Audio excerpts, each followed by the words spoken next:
Pleiadian aliens is reflected in the Hopi lifestyle. Could this mean their Genesis stories hold truth in them? It sure seems so. Dakota legends make reference to the same star cluster Tyami. They called them as being their ancestors' primal home.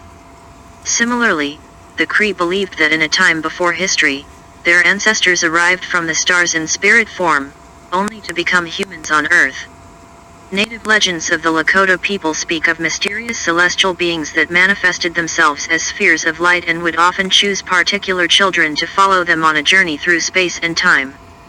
Native Americans perceive the issue of alien visitation and even abduction in a more spiritual manner, as Plains Cree author Stephen Wootenay explains in a UFO Digest article. My people give far greater attention to the seeking of the spiritual understanding of things rather than going after the truth as people from dominant cultures do.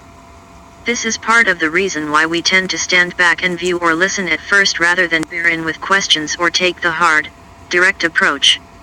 Growing up in a tightly knit community, Wootenay listened carefully to the stories passed down by the elders of his tribe. They told of distant relations and star people living amongst the stars many times, mainly around campfires and during traditional ceremonies.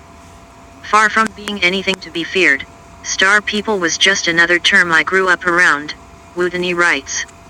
I remember listening in awe and fascination at the thought of us having relations that lived off and outside our world, and sometimes spoke to them in my silent moments at night.